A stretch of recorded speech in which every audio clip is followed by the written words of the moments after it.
is our budget. And then from there, we want to be able to look at our actuals variance and our forecast variances.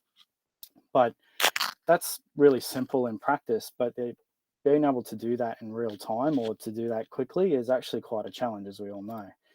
So it's about what really happened, what we think would happen, and the minimum standard.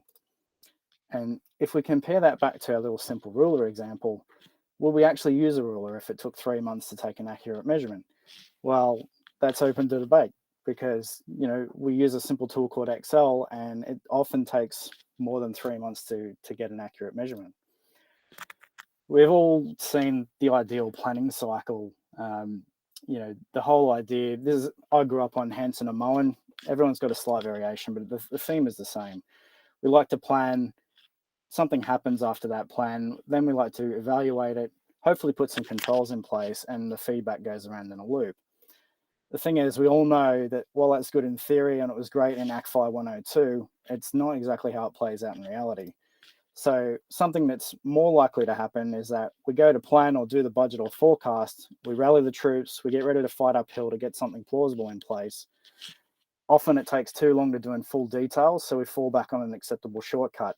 And one of those things is, if we all sat down in an open forum, relaxed situation over a pint or a glass of red, we'd probably all sit there and say, you know what, if I was to do a proper forecast, it's going to take me a good couple of months, probably 3 months or more.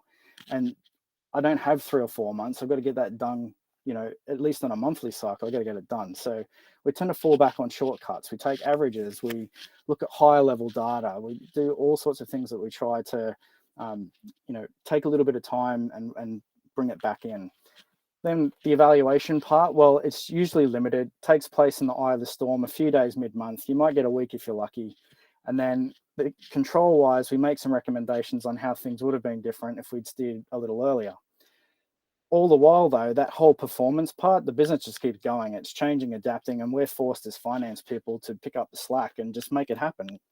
So we end up with a situation where, and I'll leave it up to you what that censored feedback is, but it's often not pleasant, but, I have 126 days until my holidays is usually a common flavor.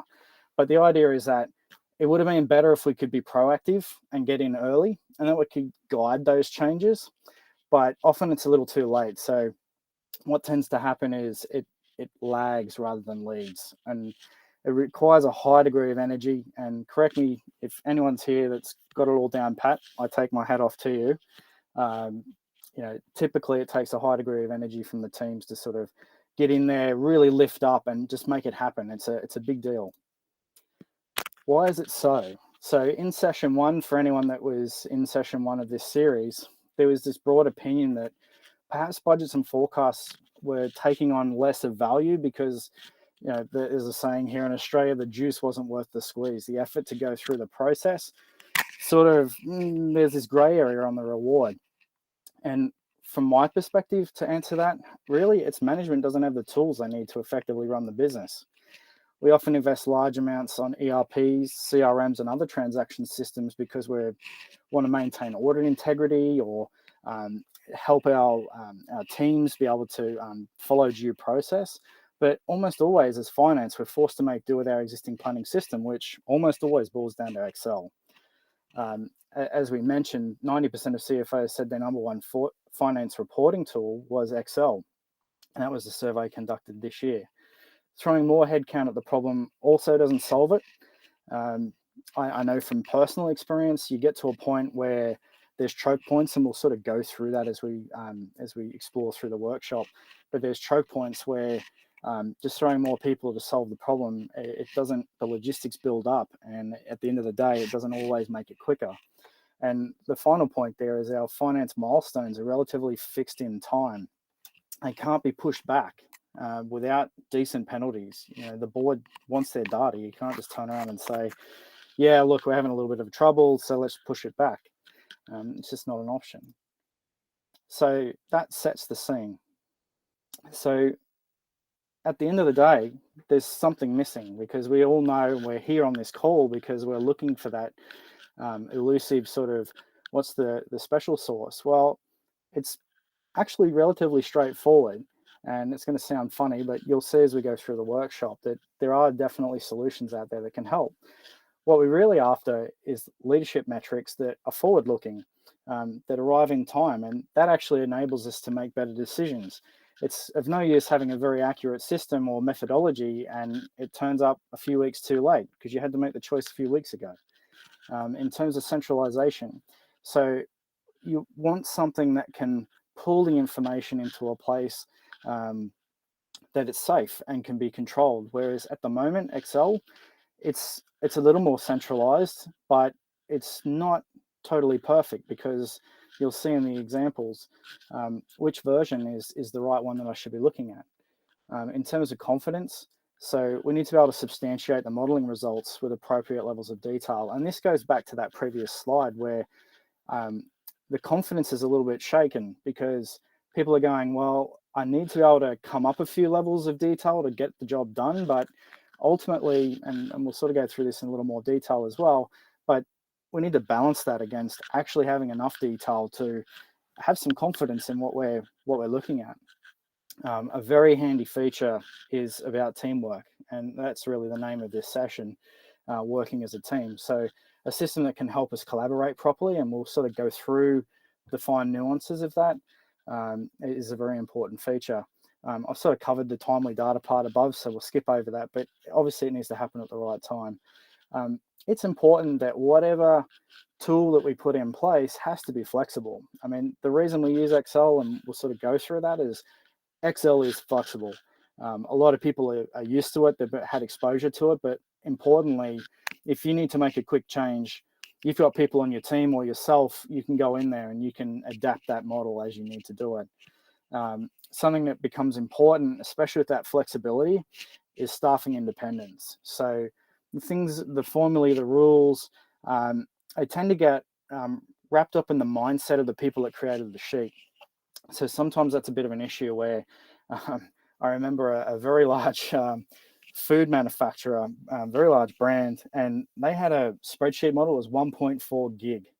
And I can tell you there was one heck of a number of sheets in there. But the problem was with that whilst it worked, it was very flaky and problematic, but it was very dependent on some core stuff. And when they would go on leave, all heck would break loose. So it was a revolutionary change when we came to work with them, and we changed that and brought some robust infrastructure to sort of get rid of that. So they literally went from 1.4 gig down to about 50 megabytes. So there's some changes there.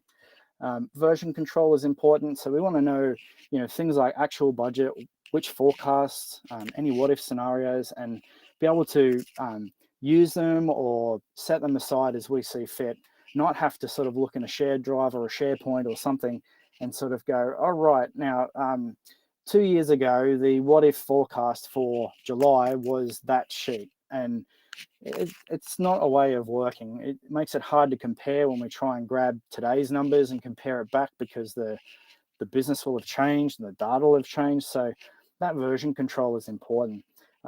Governance, obviously a big thing. We need to make sure, and I'll sort of roll reduce risk in on that too. So many things like security and audit trails, process controls, so that we can better manage the information and who's going to access it. Do you want to share payroll with everyone? Probably not. Things like that. And the final thing, and that's super important, is it's got to be able to deliver.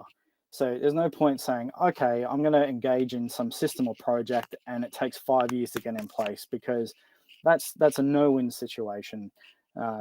Obviously, the business changes month to month, let alone in 5 years' time. So you need something that's pretty adept and easy to put forward. And I think, as we go through some of this today, a lot of people, you'll be able to look at it and say, yeah, my teams can do that, and sort of work through.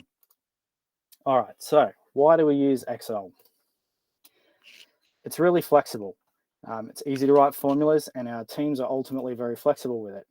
An important feature, and this is the bit where we don't think about it too much. I certainly didn't when I first started with Excel, but it adds across the page really well.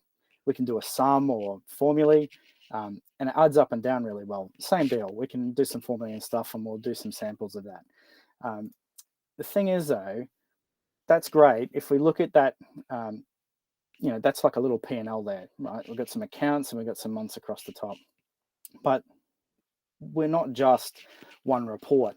So we're going to have, in this case, it's countries. And as the countries start to mount up, typically we'd pop those on a different tab. So we can start to see the tabs building up. And it's much more difficult to add across tabs. There is no formula that sort of runs this way, back across the tabs. You got to go equals this tab plus that tab plus that tab. And that's a warning sign. So every time something new turns up, I don't have to just update one thing. I've got to update every cell because every cell relies on every tab. And that's where it starts to compound. So it's not too bad when you've got one workbook and a handful of tabs with a few cells on it. But the reality is your Excel models look like that or something more approaching it. It's far more complex. And so the thing is, if the CEO walks in and says, right, we're adding a new division, or I want to do a new initiative, and all of those get affected, they've got dozens of tabs in each book. We're talking a serious undertaking to keep that maintained. And I think that's the feeling that people get. They go, yes, if the business stayed as it was, we could get on top of it. But with changing environments and changing requirements, it is a serious undertaking. Now, there's another reason that it forces us to use so many spreadsheets. This is like inherent in Excel. So in that case, like I said, we've got accounts up and down the page, just like a normal P&L. We've got months across the top, and we've got countries going back. So we would describe that, if we were looking at it geometrically, we'd call it a dimension. So accounts would be a dimension. So if everyone sort of thinks of this as a dimensional thing, and then across the bottom, I've got a second dimension, and that makes a report. It's a flat page, and we're very, very used to that. And then if we think about it one extra step, we got a third dimension, which is countries going back. Okay, so we're now approaching the realm of 3 dimensions, and that makes a cube. And some of you may have heard of cube technology, like in the reporting space and business intelligence. There's this sort of talk about cubes and things like that. It's nothing more than what I've just explained. That is it. So now you're all cube masters. So don't worry about the names cubes and dimensions. They're really just things. So a cube is all the reports stacked up. But the thing is, we need more than account, month, and country to run our business. There's more than 3 things. There's version, business unit, cost center, product, employee, currency, site, department, style, season, subcategory, machine line. The list goes on. There's potentially 50 that you might need to tackle in those different tabs. Where do we put those extra dimensions of our business? It's a little bit hard to draw something that's more than 3D shaped. I honestly haven't cracked that one, but we'll keep working at it. The thing is, where else do we put them? We put them in even more spreadsheets, which brings us back to our friendly little spreadsheet diagram. They just proliferate. Why? Because we have to. Because we've got side P&L 1, side P&L 2. Well, they're different views of the same data, really. So it all gets a little bit complicated, but the problem is you need them and they have to be maintained. They just become another thing to maintain. The next thing is, can Excel share data? So correct me if I'm wrong, if anyone has had this situation happen to them or their team members, right? So, you go to open the book and it's read only, which means anything that you put in the book, you can't save. You've got to save it as a different sheet. And then the next thing is you ring the person. They say, no, not the one in SharePoint that's locked. Use the one I emailed last night. Oh, the one last night? Yeah, the one at 7:05, not the one from 6:30. Susan asked me to add the new divisions afterwards. So already we've got this sliding defense of sheets going back and forth, different versions of the truth, so to speak. And the problem is any one person, like this poor person, I've already filled out the SharePoint one from yesterday. So their data now is already loaded and done. They've done the work and it's in a spreadsheet now that basically I'll just have to do it again. And you know what? If it's one sheet and it's once, yeah, you would take that on the chin, but it's not really. It happens all the time. And that costs a significant amount of time across your teams, and it's one of the big contributors to it taking so long to get the process together. So the next thing, it's not just about those individual sheets. So those sheets usually are sitting, as we were talking about before, we're trying to find that sweet spot between the upper level data that's easy to aggregate down into the detail where we're really going to find the juicy insights and decisions. So we sort of have a sweet spot of sheets, but they need to start to come together. And so they tend to file into a person, and that person can get overwhelmed. There's lots of iterations going on. This might not be like a one-day affair. It could take a couple of days. It might take a week for that person to compile the data, only for us as CFOs to sit there and look at a number and go, well, that's completely ridiculous. That number there, why did you even put that on there? You should have known better. And so we all go through the cycle again. But that's not all, right? It's multi-leveled. So we could have these people that are combining, that ultimately combine other stuff to combine it together. And that's pretty indicative of most organizations right there. That's how it works. And if you're different to that, I think you've done extremely well with your process. But I think we've all possibly got some of that hiding in our financial reporting cycle every month. So the real question is, and this is starting to step out from just getting the work done to now coming into, how do we work together better as a team? Well, it might be the case that these two individuals actually need to work together. They need to share their numbers in real time, because one might be, and this might be marketing with websites and things like that, and this might be IT, and they need to know implicitly from each other, if I'm going to increase my marketing initiative to to put new sites up and to have better tools to track social media, then my IT people need to understand that too, so they can better fund their initiatives and their parts of it. So there might be hardware implications, there might be staffing implications. And today, that's disconnected often. And it happens like in a very disjointed way, where one person submits the data, and then unless there's like this glaring red light, it doesn't get flagged up for review. So some of these tools that we'll go through, they can share and see that data in real time. So it actually transforms the way that we work. It's not just about getting data together. So the end result, if there's a mistake or a change at any step in the process, you'll more often than not probably have to go around the whole chain of events again, or at least a substantial portion. It means you can't get to the really useful information unless you spend a lot of time to get there. It's not just time, it's effort. There's like I don't know, correct me if I'm wrong, it's just that feeling you get. It's like you're going into combat almost. So the dysfunction can grow as initiatives are incorrectly evaluated. So like we were saying, that the IT sort of thing, which particular, I mean, sort of mentioned a little further down, but which initiatives are going to be funded, which ones are going to be cut. It's more than a percentage, a +% strategy. We can't take a broad brush stroke approach anymore, because if we reduce IT's budget by 3%, were we cutting off the ability of marketing to get that new initiative that came from the CEO? All of those things are actually important. And that's the difference between forecasting and budgeting by initiative, which some of us gave up as a dream a long time ago when we were back in the trenches. But I can fortunately say it's well and truly well revived in my experience in more recent years through the use of these tools. But, again, if that's something appropriate, then by all means flag it up and we can talk about it further. So it's really about being able to work as a team.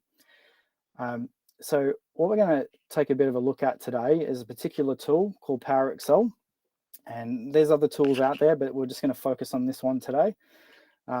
You'll notice that it intentionally looks and feels like Excel. That's actually done on purpose. So it's about the users feeling familiar with the experience.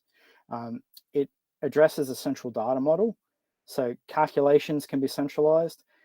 It can help avoid formula errors, but importantly, it still lets you go and use Excel formulae when you need it. It needs to have that sense of flexibility so people can just make adaptive changes and get the job done. We'll talk about that a little bit more as we get into it. The tool allows you to add something that Excel doesn't do, and that's a hierarchy. So a lot of your data, if you think about, well, obviously accounts have a hierarchy as you roll up to net profit. But things like business units, locations, cost centers, they all have structures as well.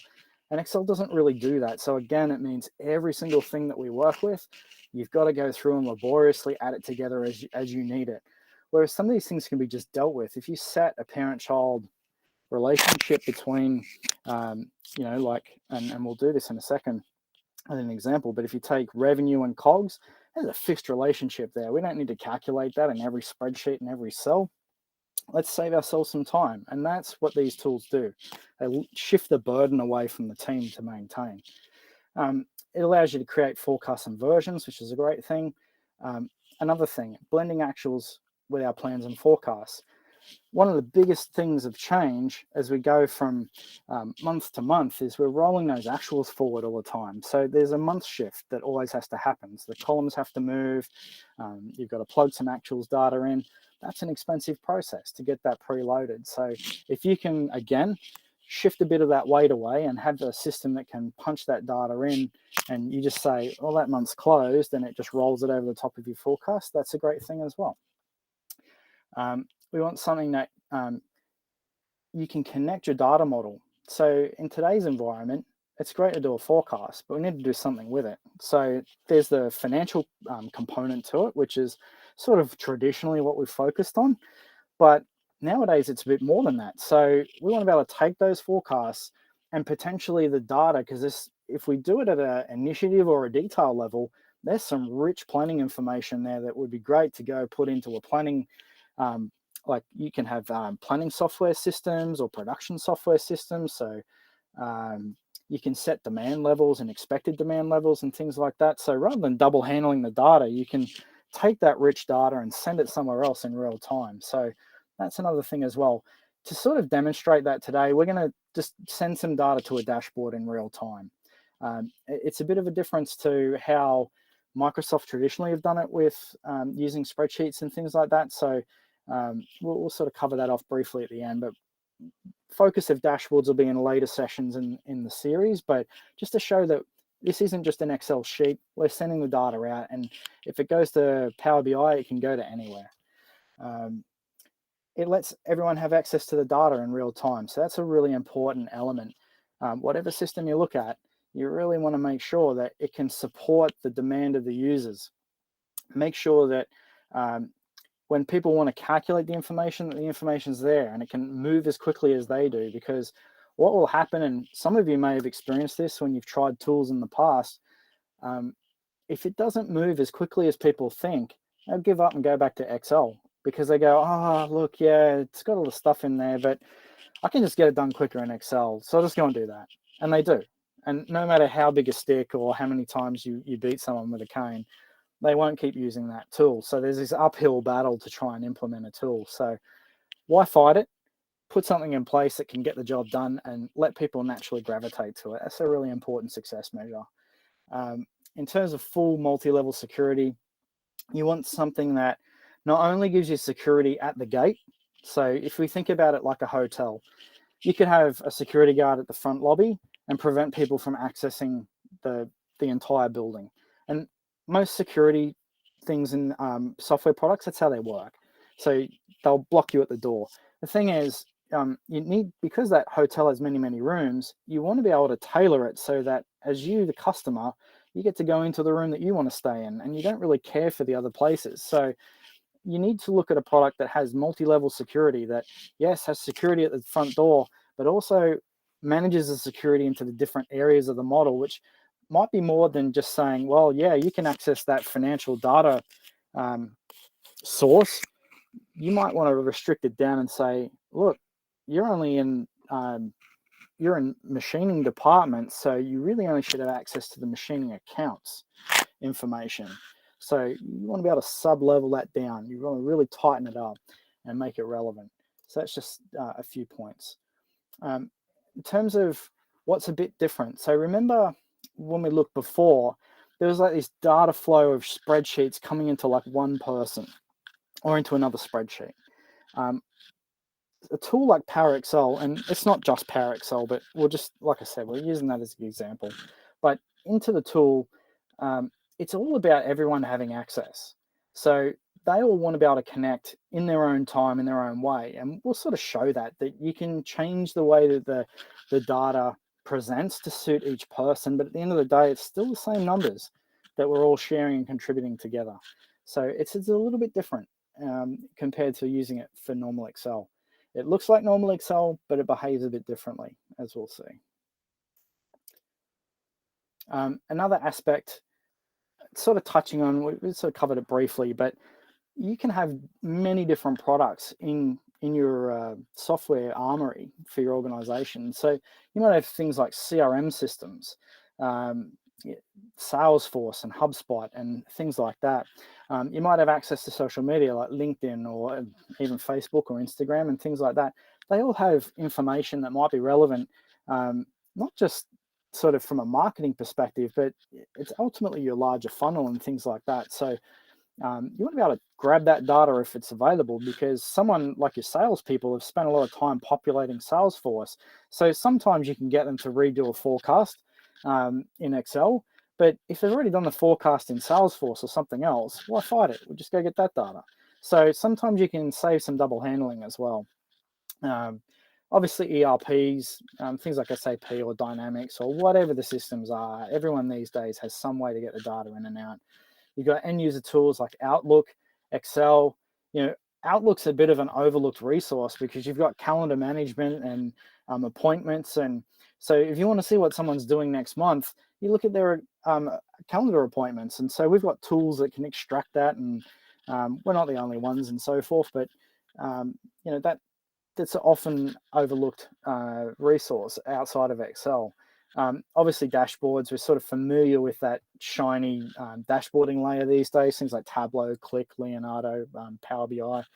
And then we've probably already got some reporting tools and so forth, more dedicated to reporting, and different database technologies. So the point is, they're not the only ones you should focus on. There's hundreds and hundreds, if not thousands and thousands of different things that we should look at, but that's just a bit of a quick skim across the top as an example.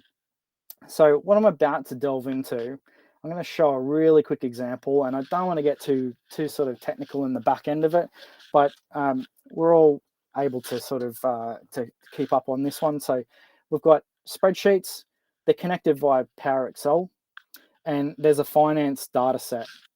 And we're going to sort of build something up a little bit, and we'll see the difference there. And then, like I said, we're just going to send some of that data out to a dashboard layer just to say, look, yeah, but this doesn't have to be a dashboard. It could be anything. Okay, so don't be too transfixed. It's just for today's purposes, it's going to be a dashboard, and it's an important first step, but it could be something else.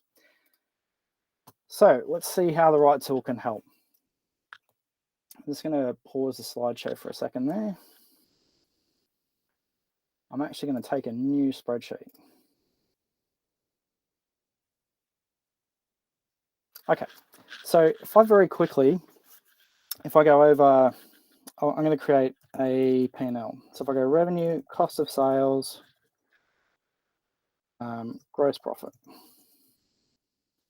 And I'm going to put some months across the top of our little P&L, Feb, March, Q1.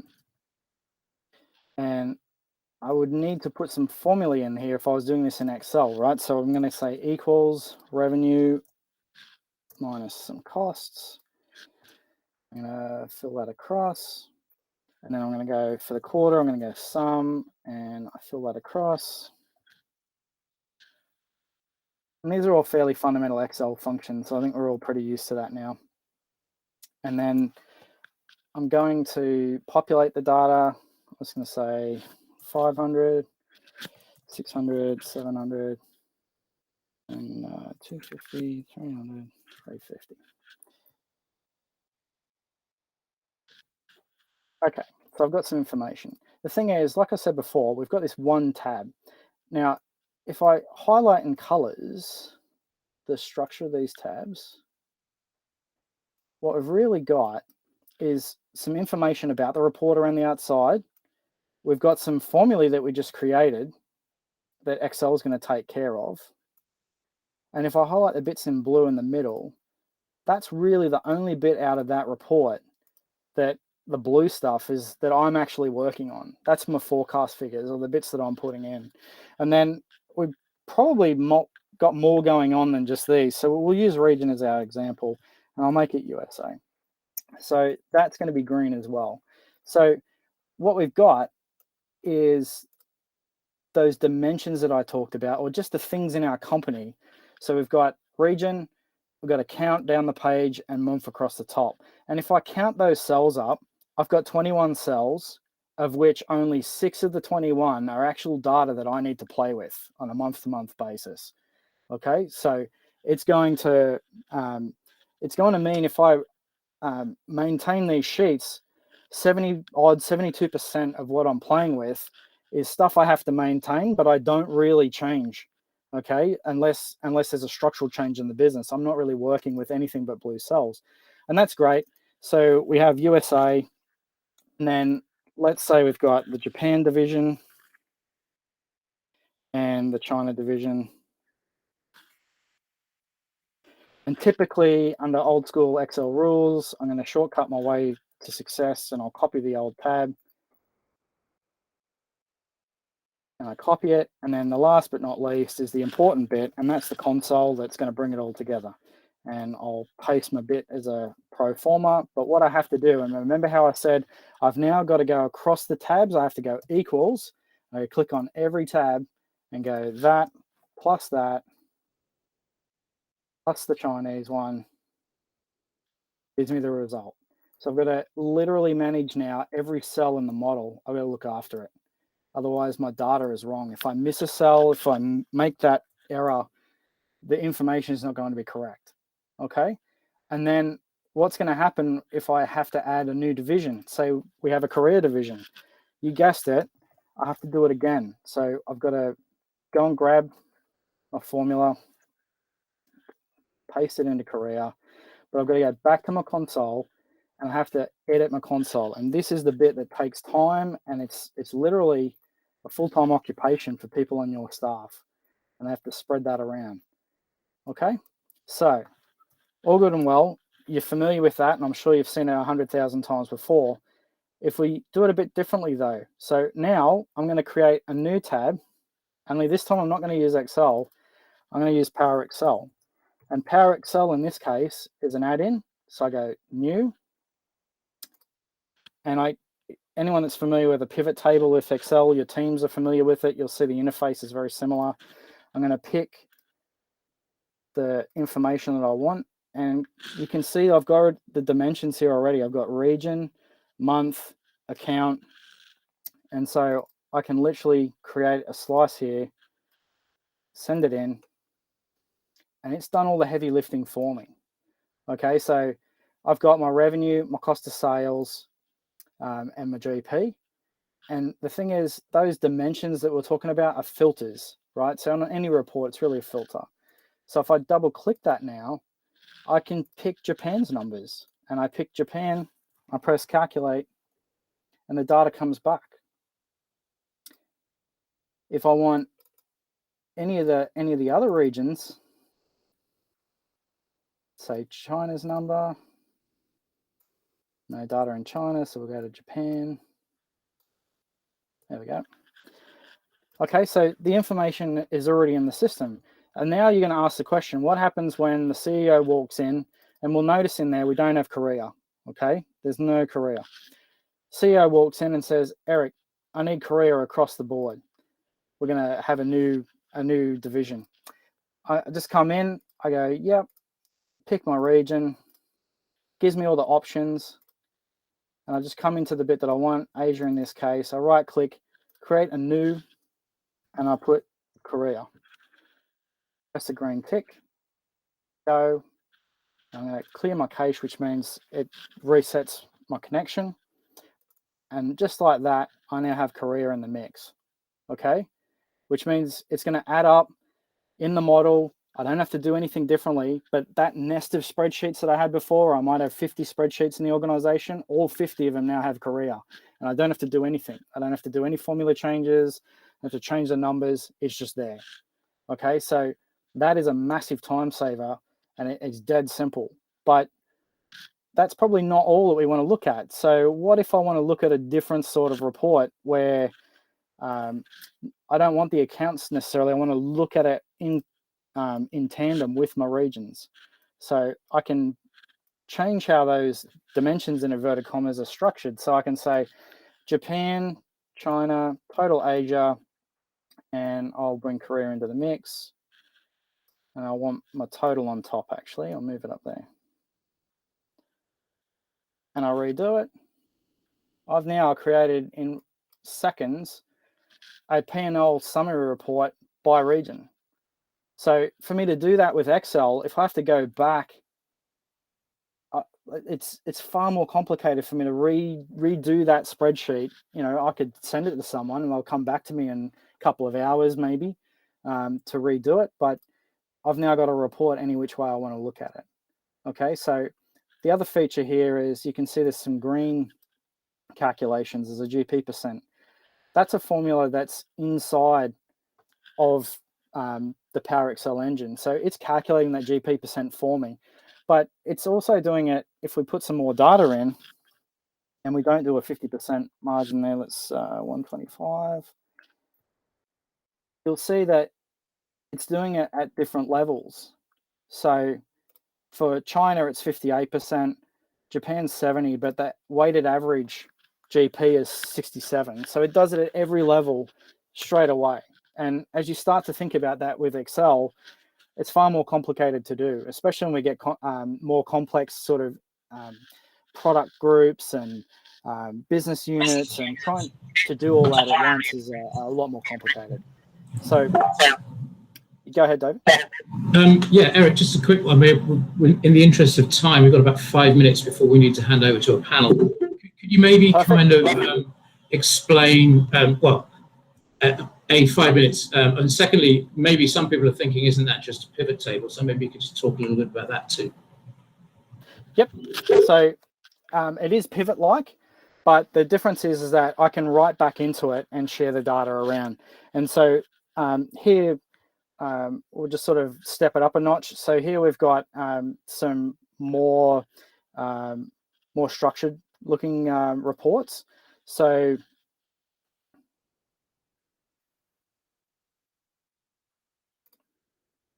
there we go. So here I've got some reports that I want to sort of demonstrate the data flowing back and forth between the sheets. So I've got a blue P&L, and I've also got a purple P&L. So one, I could be in the USA, or I could be in, here in Sydney, for example. And if I go on the blue report, and it's probably easier if I just maximize it so everyone can see it. So I'll use these yellow cells because it just shows the same data point. But if I write in there and I put a magic number, 95,000, let's say, I calc it in, not only is my sheet calculated, and there's no formula in this sheet, so if I delete the data, it's going to bounce right back. So it's not formally in the sheet, but if I go across to my other document, I've already got my 95,000 there ready to go. And if I want to go the other way, I put 125,000 in. So this is that real-time thing I was talking about before, where I calculate, it's going to send it back, and this is in real time. There's no delay here. So as quickly as I can swap sheets, which is not very quick by the look of it, my 125 is there, okay? And the final sort of element to it, it's not just between the sheets going back and forth. If I, say, go to my July number here and I put $5 million in, whatever, 50 million, it doesn't matter. I push that data in. If I go to my dashboard, and this is where I'm going to bring the dashboard in since it's for shorter time, and I refresh the data, it's pulling that data live out of the central system. Now, what's important there? Well, it's a bit more than just the number I put in. It's not the 50 million one, it's 7.5 million, because the system is actually, the engine has already translated that data into 7.5 because it's reporting currency as opposed to the local currency I entered. So there's a currency translation, and there's a whole bunch of stuff going on to translate that data and then send it to the dashboard. But the point is, it doesn't matter which spreadsheet I look at, whether it's any of those millions of sheets out there, it's all kept in the same engine is sourcing it, so the numbers are the same. So as I start to look through, if I look in the P&L dynamic, the 50 million's there. it's translated into the 7.5, and there's no logic in this sheet. Like I said, if I delete it, it's going to bounce right back. And it's the same numbers shared everywhere. That is an important thing because it means I don't have to reconcile all my sheets, reconcile the dashboards, reconcile all the different outputs to the systems. So I've taken a very, very, very quick skim across the top there, and there's a lot of stuff we could sort of delve into if people are interested. But David, in the interest of time, I'll hand it back to you. We'll save the recap. Yeah, thanks for that, Eric. I know there's some more things that we can also cover next week because you're starting to get into the world of dashboards and tools rather than just the business modeling. But the one point I'd like to make is that, you might be looking at this and saying, well, there's a lot of engineering going on there, but actually I know that these things can be built and put in practice in 24 hours, 48 hours. They're kind of quite actually quick to get up and running. With time moving on, I'd like to bring in a couple of our panelists. We've got Harry Ung and Michael Zimmel. Harry, just briefly to introduce Harry, Harry's got great experience, particularly in the retail sector with B&Q and Office Depot. Harry, how do you sort of, your thoughts and experiences about the budgeting and forecasting process at the places you've worked, and where the difficulty came from, and whether this type of modeling would have been a big improvement? Well, thank you, David. I think the most difficult part in forecasting and budgeting is, of course, lack of good tools to do the consolidations of all the numbers coming from all the different business partners. And I think, as Eric said, most of us are using Excel to do the business modeling. And I think the other challengings, besides getting all the data, I think the partnerships with the operational team are very, very critical to get the insight from the operational teams, and then come up with the right forecast and budget. The other thing is, whenever we do the bottom-up forecasting and budget, we always get the challenges from the senior managements from corporate. And if we want to change something, and without a good tools to do all this kind of changes, it's a nightmare to do all the changes and then get the buy-in from the team. Yeah, great. If I could throw a similar question over to Michael. How do you feel about your experiences when being a CFO and now on the other side of the fence being a business owner? Where do the difficulties lie in this, and what would be good? Yeah, I think Eric mentioned something really important, which is the connection to all the other data you have throughout the company. So often in companies, when you do financial planning, you tend to neglect all the data that you actually have. You look mostly at financial data or KPIs, drivers that you have calculated yourself. I particularly like the slide that Eric showed, all the data connections that you can do. And when he mentioned your salespeople have done a forecast in Salesforce, or the immense data that you have in Outlook that no one looks at, these really should be data that you should be using in doing your forecast and sorry, and also in your budgeting, because that is then when we really talk about business intelligence, meaning collecting all the available data and making as much use of it as possible, and not looking at the FP&A exercise separate from the rest of the business. And for that, really, you need more advanced tools than Excel. I use Excel all the time on a daily basis. It's a love-hate relationship. It does a lot. It has all the flexibility, but the lack of central calculations and a central database can be a real pain in larger organizations. But the real benefit, I think, really comes from when you are able to use all the other data that you have. And most people don't realize how much usable data they have that they can use in their forecasting. Absolutely. I definitely agree with that, Michael.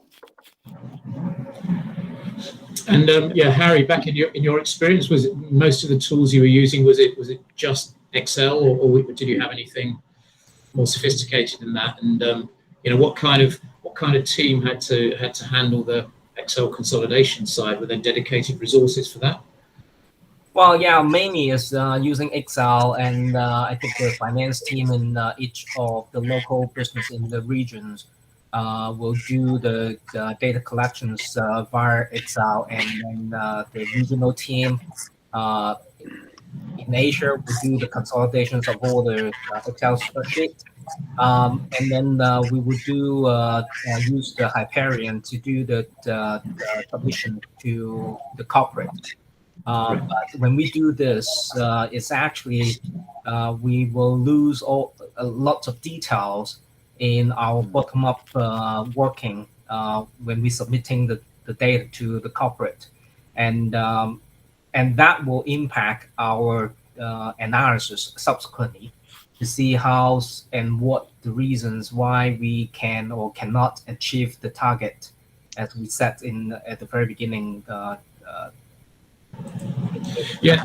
I think that's Sorry, carry on, Michael. Sorry, David. That is a very good point, Harry. I often feel that you have a financial plan and it feels disconnected from the business, because the business, some people, they do their own modeling on a micro basis, but this kind of get lost in your overall financial reporting.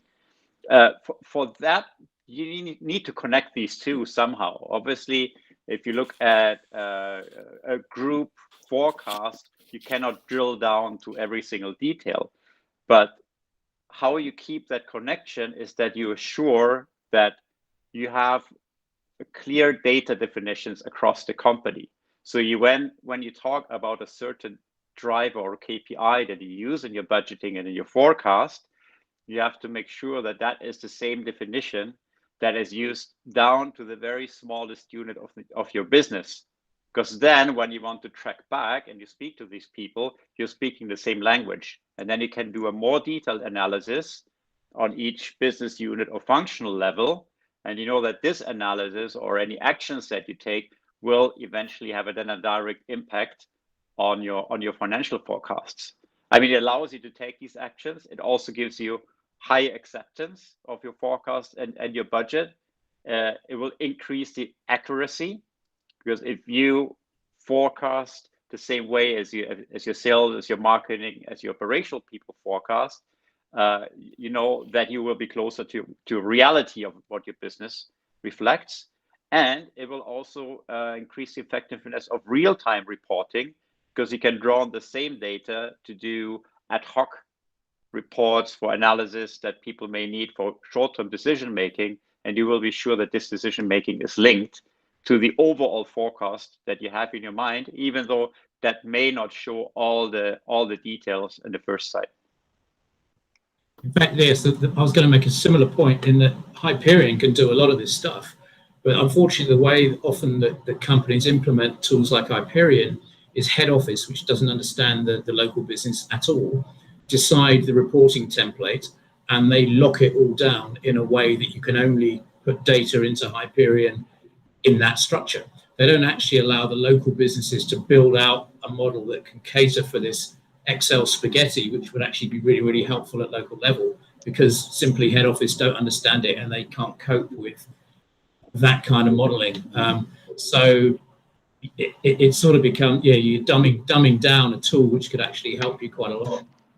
The other side of it, David, just to extend that further, so tools like Hyperion and traditional tools that we've all sort of cut our teeth with over the years, they lessen that detail as you come up by necessity, because you're sitting on top of a pyramid. So the amount of data that keeps coming up to each level, they have to reduce it by necessity. The thing is, there are tools available now where that's not such a requirement anymore. So if you want to be able to model at deeper levels and still have that detail available, you can actually do that a lot more. But there's like this conventional wisdom, so to speak, that's out there where For me to have an implementation, it looks a certain way because that's what we've always done. And that's something that, go out there and have a bit of a look around, because there's definitely some tools out there now that you could play that a bit differently. David, let me ask a question here, because I was pondering around that before when Eric was presenting, and then let's see who is picking up this question. And then we have these tools, and we talked a lot about the tools, and I think the people at least who know me or have been in the call 2 weeks ago know that I tried to put a little bit of different angle to that question. Eric mentioned before that this teamwork is really essential, and from my background and experience, I can only support and underline and highlight this. The question a little bit I want to bounce back and to any of the panelists is, who should be in that team when we talk about team collaboration, that team spirit? Who should be in that team to design and maintain that business model? Yeah. Go ahead, David. You're right. Well, I was going to say, Rick, I guess, the CFO should really, at the start of the process, be sitting down with the senior managers in the business and working out who the key stakeholders are.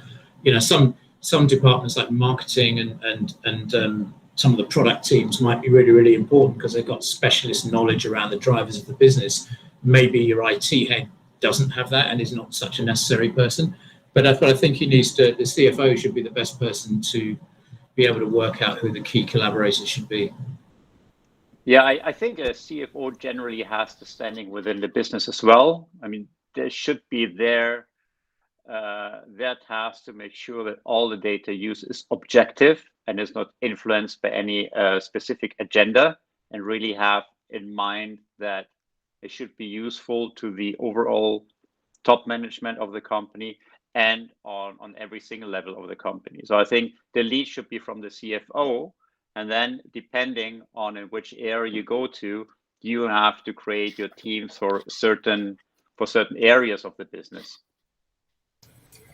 Well, for my experience, I think the CEO is also important to get involved and partner with the CFO, as well as the local business owners, which means maybe the country managers, the key drivers, to make sure that the collaborations and the partnerships are there.